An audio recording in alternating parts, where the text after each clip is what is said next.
오늘도 거룩한 주를 맞이해서 하나님께 예배드리는 성도 여러분들의 가정 자녀들, 그리고 건강사업 직장 위에 하나님의 나오신 은혜, 평강, 축복을 전하기를 주님의 이름으로 축원합니다. 오늘은 야고보서 3장 8절에서 12절의 말씀을 통해서 말을 통해서 하나님께 죄를 범하지 말자라는 제목으로 함께 은혜를 나누었으면 합니다. 이런 이야기가 있어요. 하루는 가위와 톱과 혀가 서로의 힘을 자랑했는데 제일 먼저 가위가 말을 했어요. 나의 날카로운 이를 보라.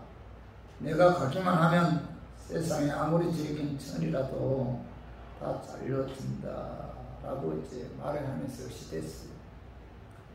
그 소리를 듣고 있던 톱이 말하기를, 자, 뭘 그 정도 가지고 그래. 내가 몇 번 왔다 갔다 하면 하늘을 찌르던 나무도 맥없이 쓰러져 버린다. 이렇게 이야기를 하면서 자신의 힘을 가시했어요. 마지막으로 혀가 입을 열었습니다. 자네들하고 나하고는 차원이 달라. 내가 몇 마디만 놀리면 사람이 한평생 동안 쌓아놓은 평판과 명예가 하루아침에 무너진다. 또 내가 몇 마디만 하면 아주 절친한 친구 사이라도 하루아침에 원수지간이 되어버린다. 또 너희들은 몇 번 쓰고 나면 녹슬고 이가 나가지만 나는 사용하면 사용할수록 날카로워진다. 이런 이야기를 하면서 이 혀가 자신의 힘을 자랑했습니다. 자, 이 이야기는 혀라는 것이 얼마나 무서운 건가를 우리에게 말씀해 주고 있죠. 옛날 속담에, 헬라 속담에 사람의 혀는 부드럽고 뼈 하나 없지만은, 자, 이것으로 다른 사람의 마음을 찌르기도 하고 죽이기도 한다. 이런 헬라 속담이 있어요.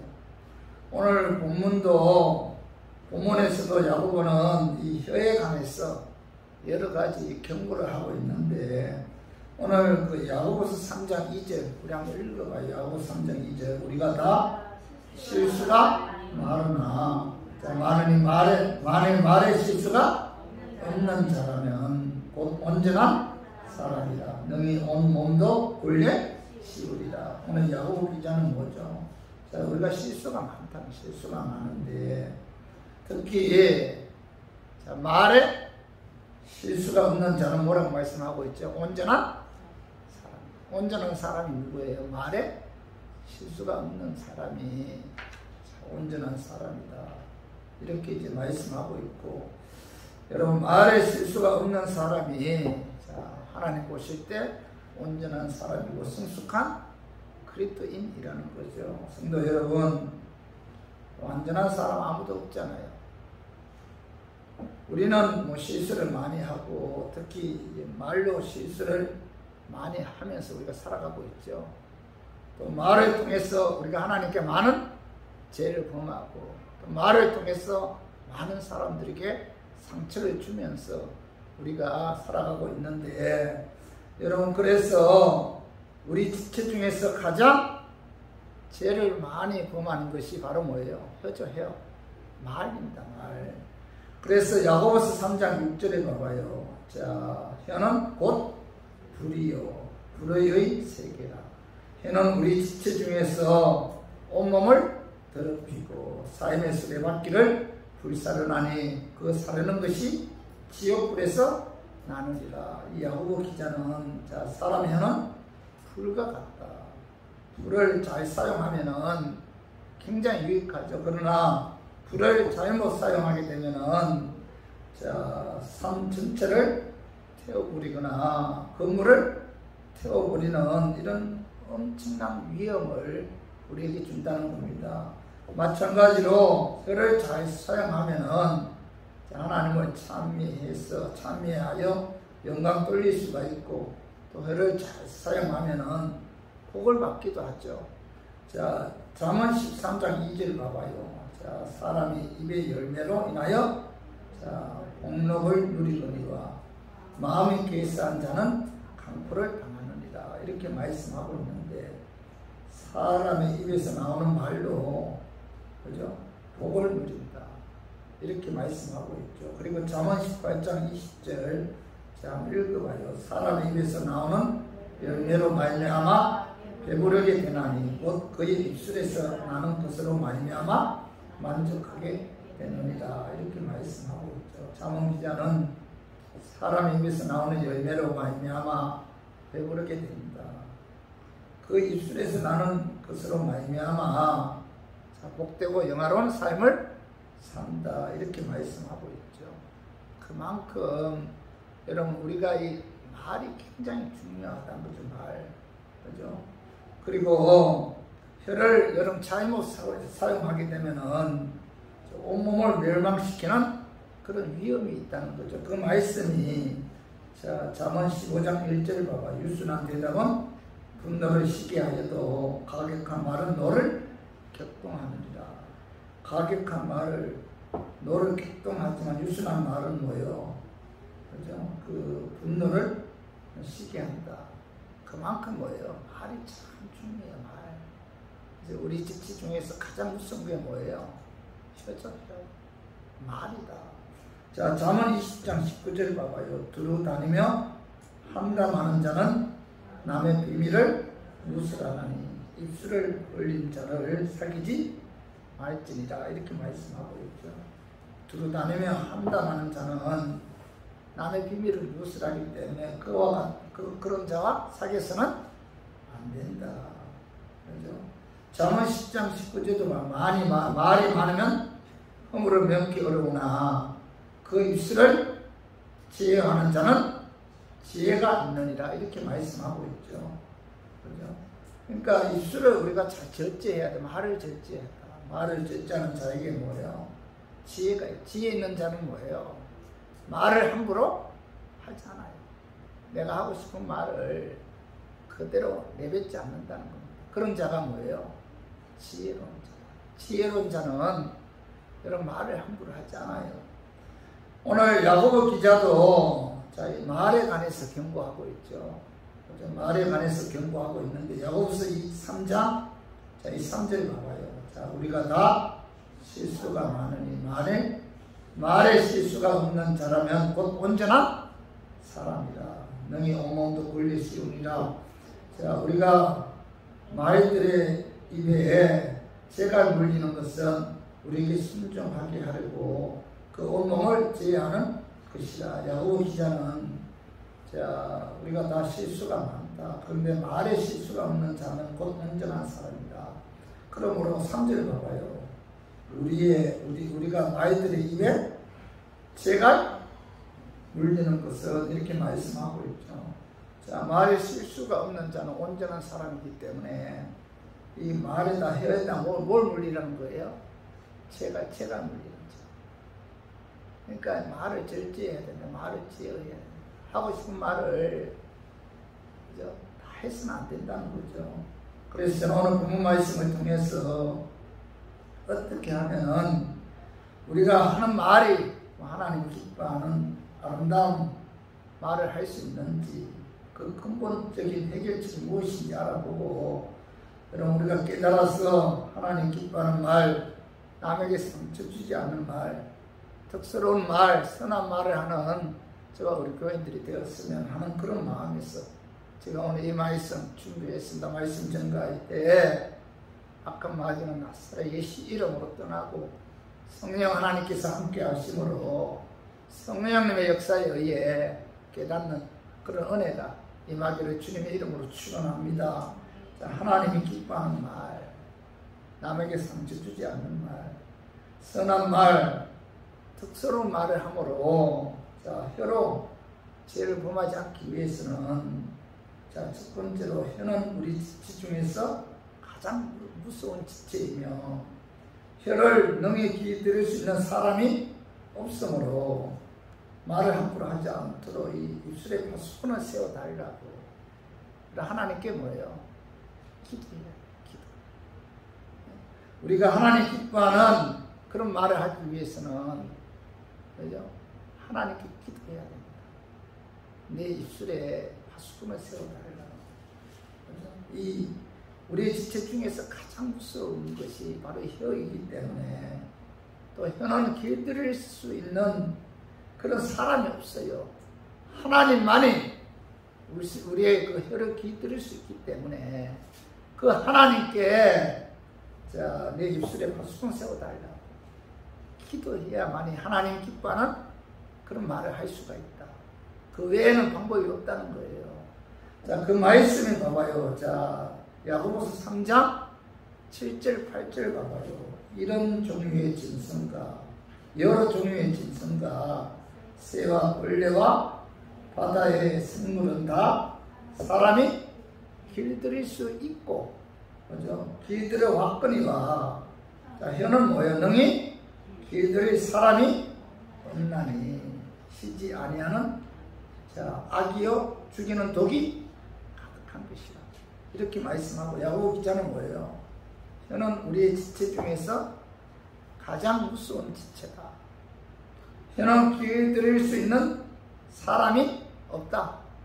혀는 쉬지 아니하는 악이다. 그죠? 혀는 죽이는 독이 가득한 것이다. 이렇게 말씀하고 있잖아요. 여러 종류의 짐승도, 새도, 벌레도, 바다의 생물까지도 길들일 수 있는데, 이 혀는 내 지체이지만은 길들일 수 없다. 이렇게 말씀하고 있잖아요. 혀는 인간의 노력과 의지로는 제어할 수가 없다는 거예요. 왜냐하면 혀는 쉬지 아니하는 악이다. 독이 가득하기 때문에. 이 혀는 내 힘으로, 내 지체이지만은, 그죠? 내 힘으로, 내 능력으로 이 혀를 길들일 수가 없다. 지혜할 수가 없다는 거예요. 다스릴 수가 없다는 겁니다. 내 혀를. 내 지체이지만은 내가 내 혀를 다스릴 수가 없다. 그래서 8절 하반절에 보면은 쉬지 아니하는 악이요 죽이는 독이 가득한 것이 바로 뭐라는 거예요?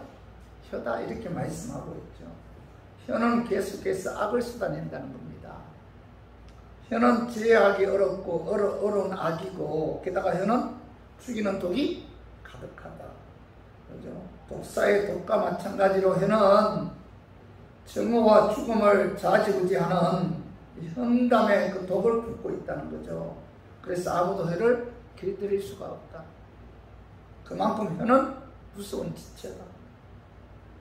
그래서 애틀란타 저널이라는 잡지에 모간 블레이크라는 사람이 우리 혀가 초래할 수 있는 그 중상모락의 파괴력에 관해서 매우 인상 깊은 그 기사를 썼는데, 나는 치명적인 파괴를 가할 수 있는 힘과 기술을 가지고 있다.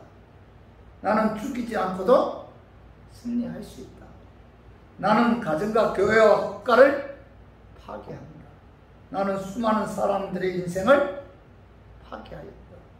나는 바람의 날개를 타고 여행한다. 아무리 순결한 사람도 내게는 무력하며, 아무리 정결한 사람도 내게는 무력하다. 나는 진리와 정의와 사랑을 경멸한다. 나는 나의 희생자를 전 역사와 전 세계에 갖고 있다. 나는 바다의 모래보다 더 많은 나의 노예를 거느린다. 나는 결코 망하지 않고 나는 용서하지 않는다. 내 이름은 중상모락이다. 이런 기사를 썼는데, 혀는 우리의 지체 중에서 가장 많은 죄를 범하는 무서운 지체라는 거예요. 이 혀. 그죠? 오늘날 모든 면에서 과학이 발달했잖아요. 컴퓨터 발달로 인간의 힘으로는 안 되는 것이 없을 정도로 찬사로 나오고 있는데, 그러나 인간의 혀를 지배하는 부분에서는 과학으로도 인간의 지혜로도 지배할 수가 없다. 여러분, 인간의 혀는 오직 한 분이죠. 우리 안에 거하시는 성령님의 능력에 의해서만이 이 혀를 지배할 수가 있고 이 혀를 제어할 수가 있다는 거예요. 여러분 이걸 인정해야 돼요. 내 혀, 내 주체 중에 가장 무서운 이 혀는 그죠? 내 안에 내주하신 성령에 의해서만이 이 혀를 제어할 수가 있다. 그죠? 그래서 자 시편 141편 3절에 봐봐요. 여호와여 내 입에 파수꾼을 세우시고 내 입술의 문을 지켜 주소서. 다윗이 기도한 내용이잖아. 날마다 하루를 출발하면서 하나님이여 내 입 앞에 파수꾼을 세우시고 내 입술의 문을 지켜 주소서. 그래서 불필요한 말이나 무익한 말이나 파괴적인 언어가 내 입에서 나오지 않도록 지켜주소서. 이렇게 기도했죠. 그러므로 우리는 혀를 길들일 수 있는 유일한 방법은 뭐예요? 내 안에 내주하신 성령님의 역사에 의해서만이 가능하다. 내 안에 내주하신 성령님이 내 혀를 주관하고 지배하고 다스려야만이 혀를 제어할 수가 있고 혀를 길들일 수가 있다는 사실을 깨달아야 돼요. 그래서 여러분 이 혀로 죄를 범하지 않게 해달라고 하나님께 기도해야 돼요. 다윗처럼 하나님이여 내 입에 파수꾼을 세워주시고 내 입술의 문을 지켜달라고 그저 함부로 말하지 않게 해달라고. 내 말을 통해서 많은 사람들에게 상처를 주거나 아픔을 주지 않도록 하나님께서 내 혀를 주관해 달라고 지켜달라고 그죠? 내가 함부로 이야기하지 않도록 하나님께서 나와 함께 해달라고 기도해야 한다는 겁니다. 우리의 힘, 우리의 능력, 우리의 의지, 우리의 심령으로는 혀를 제어할 수도 없고 길들일 수 없다는 사실을 우리가 깨닫고 우리가 함부로 이야기하지 않도록 하나님께서 내 혀를 지켜주심으로 하나님이 기뻐하는 그런 말, 죄를 범하지 않는 그런 말을 하게 해달라고 우리가 항상 하나님께 기도하고 또 하나님 성령님의 능력에 힘입어 여러분 이 혀를 제어함으로 남에게 상처 주는 말을 하지 않는 저 우리 교인들이 되기를 주님의 이름으로 축원합니다. 자, 두 번째로는 하나님이 기뻐하는 그런 말을 하기 위해서는 하나님께서는 자신의 한 말에 대한 책임을 반드시 물으신다는 그런 믿음을 가져야 돼요. 첫 번째는 뭐예요? 혀를 길들일 수 있는 분은 오직 하나님 한 분밖에 없다.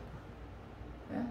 내가 내 힘으로는 내 혀를 길들일 수 없다. 이걸 여러분 알아야 돼요. 깨달아야 돼요. 그리고 그 하나님께 기도해야 되고 두 번째로는 내가 한 말에 대한 책임은 하나님께서 내게 반드시 물으신다. 이거 이걸 믿어야 돼요. 야고보서 3장 9절에 봐봐요. 이것으로 우리가 주 하나님을 찬송하고 또 이것으로 하나님의 형상대로 지음을 받은 사람을 저주하나니. 자, 야고보 기자는 우리가 이 한 혀로 하나님을 찬양하기도 하고 또 이 한 혀로 하나님의 형상으로 지음을 받은 사람을 저주하기도 한다. 이렇게 말씀하고 있잖아요. 여러분 우리가 그렇잖아요. 우리가 이 혀로 하나님을 찬양하기도 하고 또 이 혀로 뭐예요? 남을 비판하고 정죄하고 모함하고 거짓말하는 경우가 여러분 얼마나 많아요. 그래서 야고보 기자는 자, 이 한 혀로 하나님 아버지를 찬송하고 이 한 혀로 하나님의 형상대로 지음을 받은 사람을 저주한다. 이렇게 말씀하면서 자, 오늘 야고보 3장 10절 한번 읽어봐요. 자, 야고보 3장 10절 한 입에서 찬송과 저주가 나오는도다. 내 형제들아 이것이 마땅하지 아니하리라. 자, 한 입으로 하나님을 찬송하고 또한 한 입으로 하나님의 형상대로 지음을 받은 사람을 저주하고 비판한다면은 자, 이것은 뭐 하나님 보실 때 마땅하지 않다. 하나님이 기뻐하지 않는다는 거예요. 우리가 한 입으로 하나님을 찬양해요. 또 그 한 입으로 자, 우리 주위에 있는 사람들을 비판하고 정죄하고 모함하고 그죠? 이런 모습을 보고 하나님께서 뭐라고 말씀하고 있다는 거예요?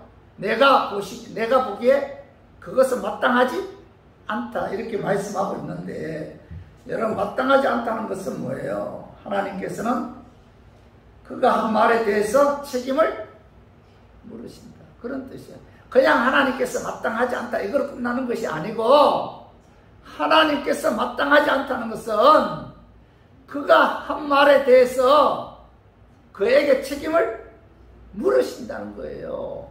그래서 로마서 14장 11절 봐봐요. 내가 어찌하여 내 형제를 비판하느냐? 어찌하여 내 형제를 업신여기느냐?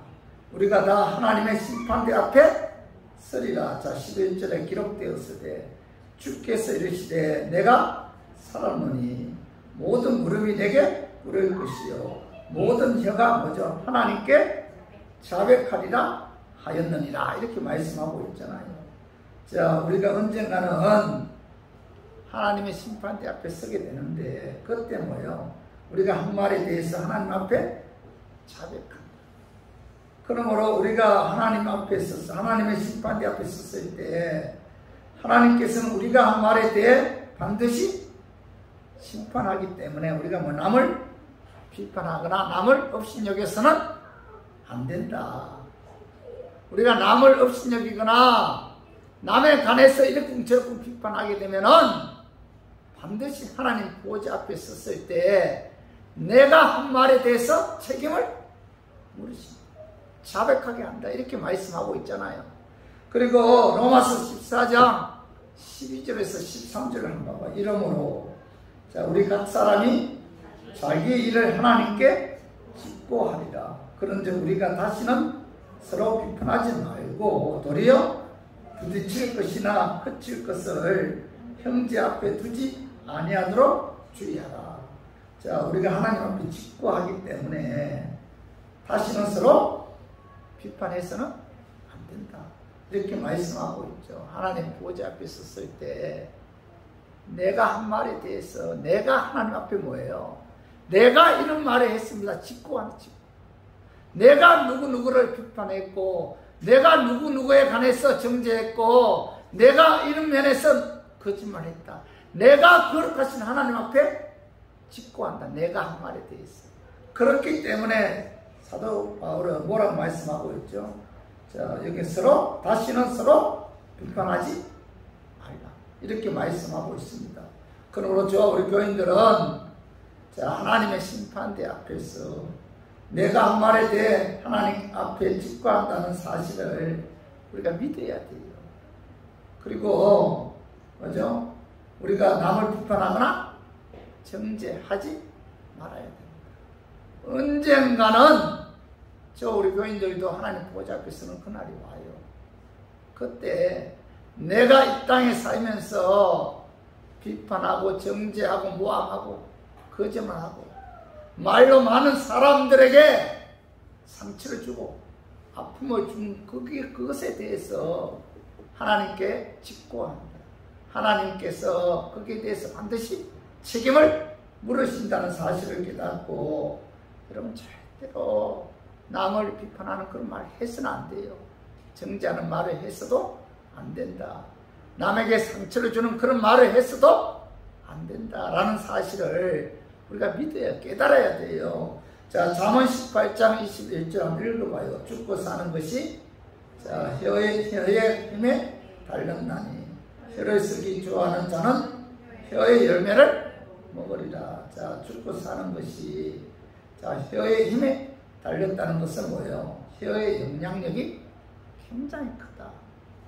이 말이란 게요, 엄청난 영향력을 갖고 있다는 거예요. 그런 의미에서 죽고 사는 것이 혀의 힘에 달렸다. 이렇게 말씀하고 있고, 그리고 혀를 쓰기 좋아하는 자는 혀의 열매를 먹으리라. 이렇게 말씀하고 있는데, 혀를 어떻게 사용하느냐에 따라 선과 악의 열매를 맺는다는 거예요.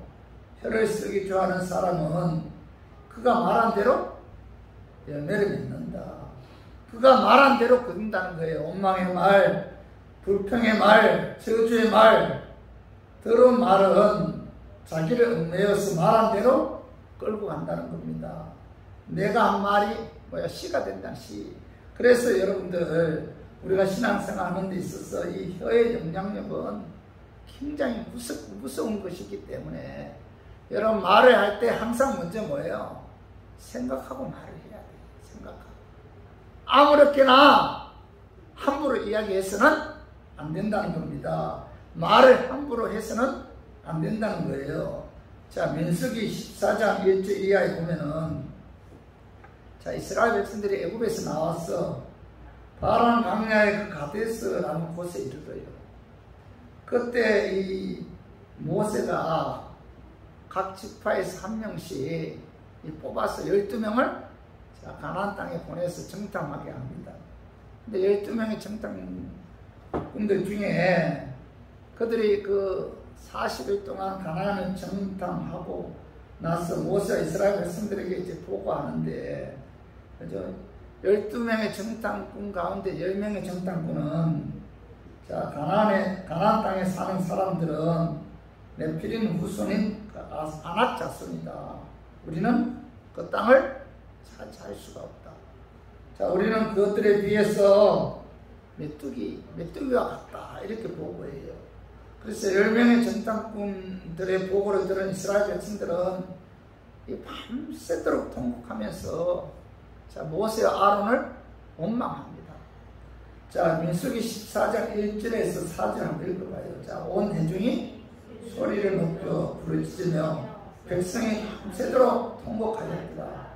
이스라엘 자손이 다 모세와 아론을 원망하여 온 대중이 그들에게 이르되, 우리가 애굽 땅에서 죽었거나 이 광야에서 죽었으면 좋았을 것을 어찌하여 여호와가 우리를 그 땅으로 인도하여 칼에 쓰러지게 하려 합니까? 자, 우리 처자가 사로잡히리니 애굽으로 돌아가는 것이 낫지 아니하랴. 이에 서로 말하되 우리가 한 지간을 세우고 애굽으로 돌아가자 하며, 자, 10명의 정탐꾼의 보고를 들은 이스라엘 백성들은, 자, 우리가 애굽 땅에서 죽었거나 이 광야에서 죽었으면 좋았을 것을, 어찌하여 여호와가, 자, 우리를 뭐예요? 오늘 여기 보면 뭐죠? 그 땅이 어디예요? 가나안 땅.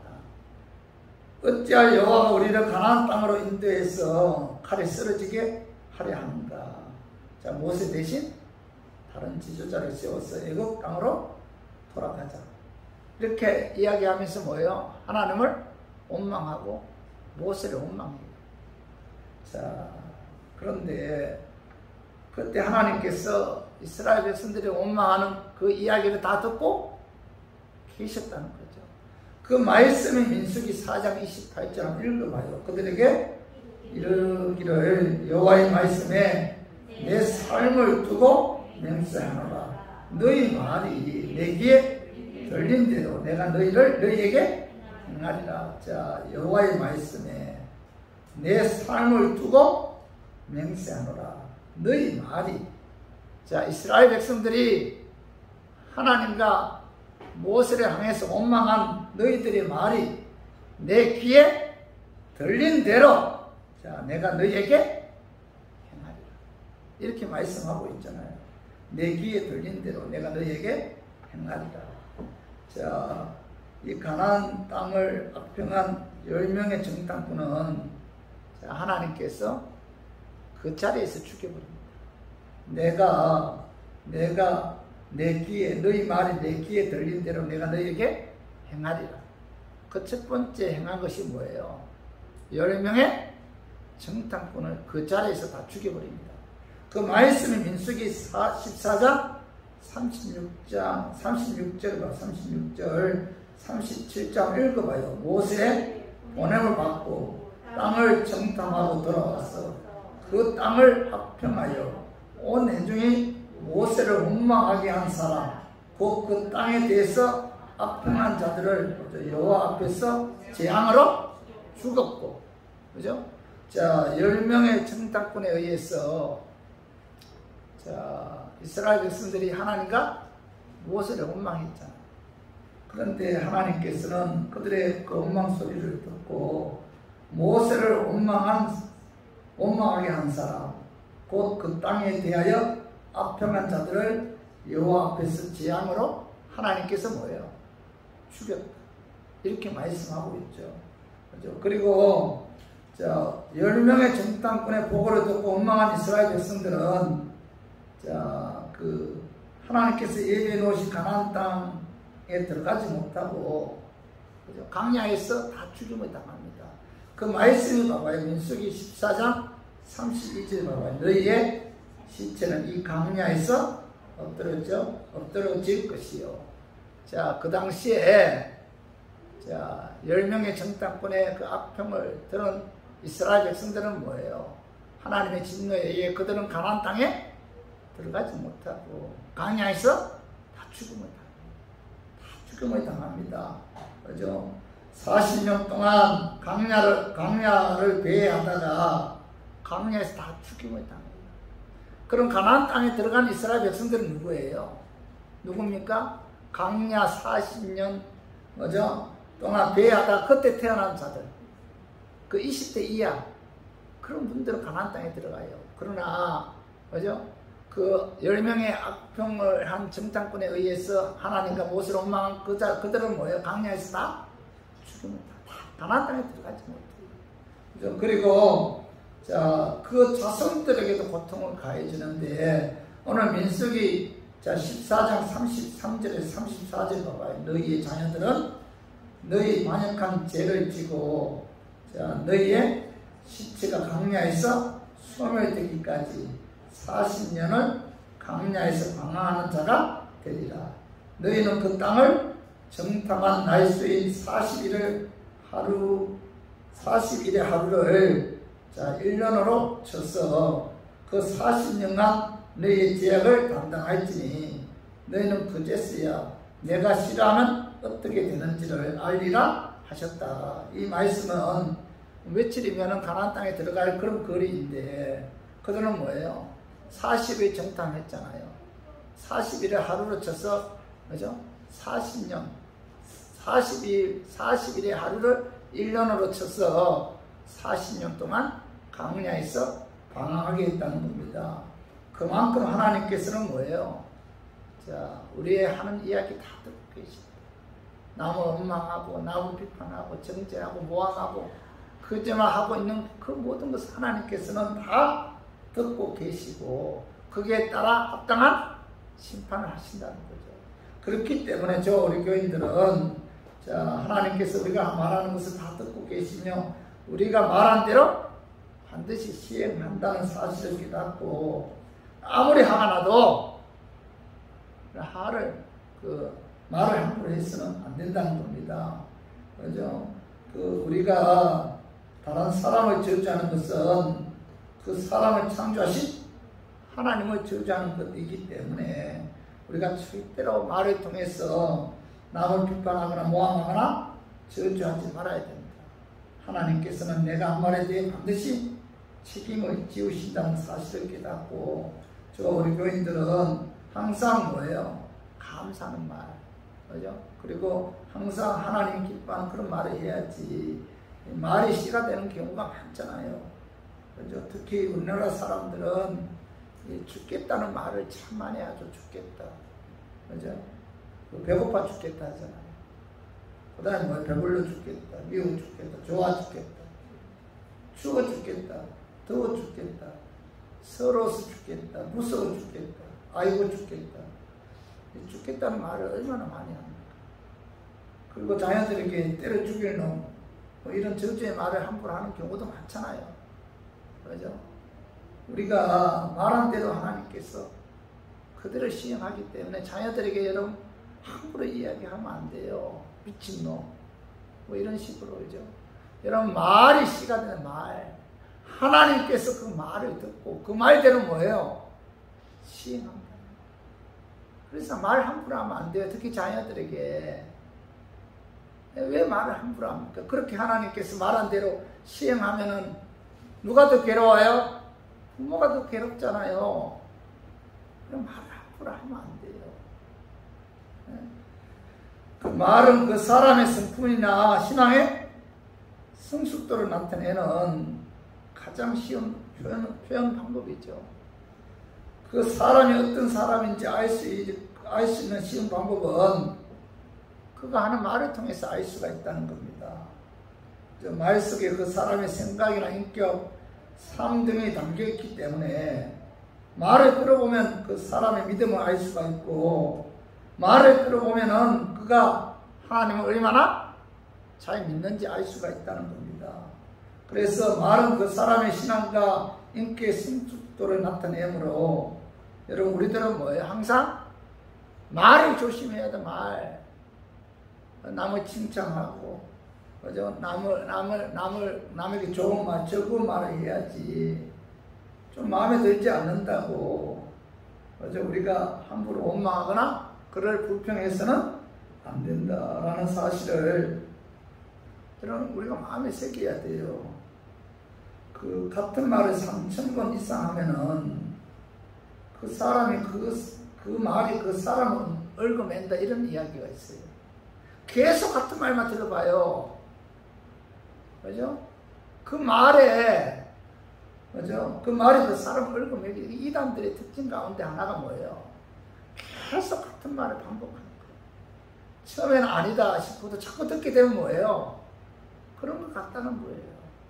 그렇기 때문에 우리 교인들은 하나님께서 자신의 한 말에 대해서 반드시 책임을 물으신다는 사실을 우리가 믿고, 하나님이 기뻐하는 말을 하는, 남에게 상처를 주지 않는 말을 함부로 하지 않는 우리 교인들이 되기를 주님의 이름으로 축원합니다. 그리고 세 번째로 하나님이 기뻐하는 말을 함으로 그 혈루죄를 범하지 않기 위해서는 이 마음이 깨끗해. 마음. 순수한 마음, 깨끗한 마음, 선한 마음, 아름다운 마음을 간직해야 돼. 마음이 중요해.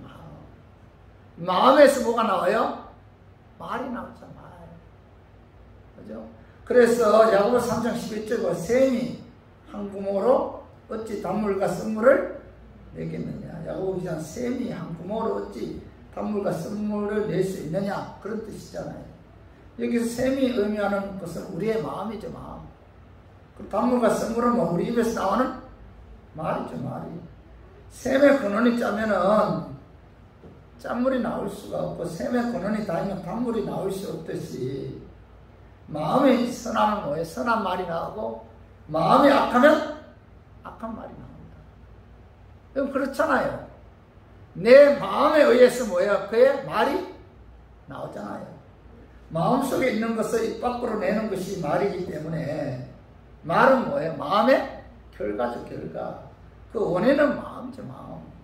그죠? 말은 마음의 표현인데, 우리가 하는 말은 마음속에 있는 것이 그대로 나오기 때문에, 우리가 아름다운 말을 하기 위해서는 마음이 뭐예요? 깨끗해야 돼요. 마음이 순수해야 되고, 마음이 선하고 아름다워야 됩니다. 내 마음이 선해야 아름다운 말이 나온다는 겁니다. 야고보서 3장 12절도 한번 읽어봐요. 내 형제들아, 어찌 무화과가 감람 열매를, 포도나무가 무화과를 맺겠느냐. 이와 같이 짠물이 단물을 내지 못하는다. 야고보 기자는 오늘 그 무화과나무 감람 열매 맺을 수 없고, 포도나무가 무화과나무 맺을 수 없다. 좋은 나무는 좋은 열매 맺고 나쁜 나무는 나쁜 열매를 맺는다. 이렇게 이제 말씀하고 있는데, 여기서 나무가 상징하는 것은 우리의 마음이죠. 마음. 그리고 뭐예요? 열매가 상징하는 것은 우리 입에서 나오는 말이죠. 말. 그래서 이 말은 마음의 열매인데, 내 마음이 아름다워요. 내 마음이 선해야만이 내 입에서 나오는 말이 아름답고, 내 입에서 나오는 말이 선하고 고운 말이 나온다는 거죠. 그러므로 항상 남을 칭찬하고 좋은 말, 즐거운 말을 하기 위해서는 어떻게 해야 돼요? 내 마음이 선해. 마음이 선해야 됩니다. 우리가 하는 말은 마음속에 있는 것이 그대로 나오는 것이기 때문에, 어떤 마음을 가지느냐에 따라 말이 달라진다는 말. 그래서 누가복음 6장 45절에 보면은, 선한 사람은 마음에 쌓은 선에서 선을 내고, 악한 자는 그 쌓은 악에서 악을 내나니, 이는 뭐예요? 마음에 가득한 것을 입으로 말합니다. 그죠? 마음에 가득한 것을 먼저 입으로 말한다. 이렇게 말씀하고 있잖아요. 우리 마음에 있는 것이 그대로 말로 나오기 때문에, 자, 아름다운 말을 하기 위해서는 뭐예요? 내 마음이 항상 선해. 마음이 선해. 마음이 여러분 아름다워야 돼요. 그렇지 않고 마음에 미움이 있고 분노가 있고 거짓이 있고 시기 질투로 가득 차 있으면 그 입에서 악한 말이 나올 수밖에 없잖아요. 여러분 그렇잖아요. 내가 나를 보더라도 마음이 선하지 못하면 그 입에서 나오는 말이 뭐예요? 남을 원망하고 비판하고 모함하고 상처를 주는 그런 말이 나올 수밖에 없잖아요. 어떤 사람이 말끝마다 돈이라고 말명하는 사람이 있어요. 그 마음이 돈으로 가득 차 있기 때문에, 자, 말하는 모든 것이 돈이죠, 돈. 그래서 친구가 새 옷을 입고 오면은 참 옷이 아름답다. 그 옷이 너에게 어울린다. 뭐 이런 표현의 말을 하는 것이 아니고 뭐예요? 옷값이 얼마냐? 이렇게 물어본다. 옷값이. 얼마 주고 그 옷 샀느냐? 그죠? 항상 말할 때 돈과 연관지어 말한다는 거죠. 왜냐하면 그 마음에 돈에 대한 생각으로 가득 찼기 때문에 돈과 연관지어서 얘기한다는 거예요. 그 얼마냐? 얼마 주고 샀느냐? 그러므로 선한 말, 덕스러운 말을 하기 위해서 먼저 뭐예요? 그럼 마음을 바꾸고 내 마음을 바꿔야 됩니다. 마음을 바뀌지 않으면은 그가 하는 말도 바뀌지 않아요. 우리 마음을 바꿔야 그 마음의 샘에서 샘물이 나온다는 겁니다. 그래서 저와 우리 교인들은 이 마음을 바꿔야 됩니다. 출애굽기 15장에 보면 이스라엘 백성들이 애굽에서 나와 하나님의 기적으로 홍해를 마른 땅과 같이 건넌 이후에 수로 광야를 지나 이 마라라는 곳에 이르렀는데, 이 마라는 쓰다는 뜻이 쓰다. 그게 웅덩이가 하나 있었는데 그 웅덩이에 있는 물도 없어서 이스라엘 백성들이 먹을 수가 없었어요. 그래서 모세는 하나님께 기도해요. 부르짖습니다. 그때 하나님께서 모세에게 한 나무 가지를 제시해 주시면서 그 나무를 웅덩이에 집어 넣어라 이렇게 말씀하죠. 모세는 하나님의 명령에 순종해서 그 나무를 웅덩이에 던졌더니, 자, 샘의 근원이 바뀌었죠. 자, 쓴물이 뭐죠? 단물로 변했잖아요. 마찬가지로 우리의 말을 바꾸려고 해도, 그죠? 마음이 바뀌지 않으면 여러분들의 말을 바꿀 수가 없어요. 자, 우리의 마음의 근원을 바꿔야만이, 자, 우리가 선한 말, 덕스러운 말, 남에게 상처 주지 않는 그런 말을 할 수가 있는 것이지. 여러분 악한 마음을 갖고 있으면 항상 남에게 상처를 주는 그런 말을 할 수밖에 없다는 겁니다. 그래서 우리 교인들은 여러분 그 말이 마음에서 나오기 때문에 선한 말을 하기 위해서는 뭐예요? 선한 마음을 가져야 됩니다. 아름다운 말, 덕스러운 말을 하기 위해서는 먼저 내 마음을 바꿔야 돼요. 내 마음을 선하게 해야 된다는 겁니다. 자, 오늘 시편 51편 10절 우리 한번 읽어봐요. 자, 하나님이여 내 속에 정한 마음을 창조하시고 내 안에 정직한 영을 새롭게 하소서. 다윗은 내 마음 속에 뭐예요? 정한 마음, 깨끗한 마음, 순수한 마음, 정결한 마음을 달라고. 내 마음이 정결해야만이, 내 마음이 순수하고 내 마음이 깨끗해야만이 그 입에서 나오는 말이 덕스러운 말, 선한 말을 할 수가 있는 것이지. 내 마음이 분노로 가득 차 있으면은 남에게 상처 주는 그런 말을 할 수밖에 없다는 거예요. 그래서 저 우리 교인들은, 자, 선한 말을 하기 위해서는 어떻게 해야 돼요?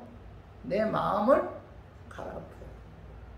내 마음을 바꿔야 된다. 내 마음이 순수해야 된다는 사실을 깨닫고 우리 교인들은 이 마음이 이 선한 마음을 품고 선한 말을 할 수 있도록 그럼 항상 마음을 잘 간직해야 돼요. 그래야만이 우리가 선한 말을 통해서 하나님을 기쁘게 하고 또 남에게 상처 주지 않는 덕스러운 말을 할 수가 있다는 사실 오늘 말씀을 통해서 이런 깨닫고 항상 여러분들의 그 마음을 선한 마음으로 잘 간직해서 여러분들의 입에 나오는 그 말이 상처 주는 말이 아니라 위로하고 용기를 주고 또 선한 말을 하는 우리 교인들이 되기를 주님의 이름으로 축원합니다. 자, 말씀 좀 정리해 보겠습니다. 하나님이 기뻐하는 말, 자, 남에게 상처 주지 않는 말, 덕스러운 말, 선한 말을 함으로 혀로 죄를 범하지 않기 위해서는 어떻게 해야 돼요? 혀는 우리의 지체 중에서 가장 무서운 지체이며 혀를 능히 기들을 수 있는 사람이 없으므로 자, 말을 함부로 하지 않도록 입술에 파수꾼을 세워달라고 먼저 하나님께 기도해요. 혀가 가장 무서운 지체죠. 우리의 그 지체 중에, 그죠? 그래서 기도해야 돼요. 말 함부로 하지 않게 해달라. 내 입술에 파수꾼을 세워달라고. 내 말을 통해서 다른 사람에게 상처 주지 않도록, 하나님, 내가 이 혀를 제어할 수 있도록 성령께서 내 혀를 주관하게 해달라고 이렇게 기도해야 돼요. 이게 첫 번째고, 두 번째는 뭐예요? 하나님께서 자신의 한 말에 대한 책임을 반드시 물으신다는 사실을 믿어야 돼요. 우리 교인들도 언젠가는 하나님 보좌 앞에서는 그날이 옵니다. 그때 하나님께서 내가 한 말에 대해서 반드시 하나님께서 책임을 물으십니다. 직고하게 한다는 겁니다. 그리고 내가 한 말에 대해서 한 말은 반드시 하나님께서 그대로 시행한다는 사실을 우리가 항상 마음에 새기고 이런 말을 함부로 하지 않기를 주님의 이름으로 축원합니다.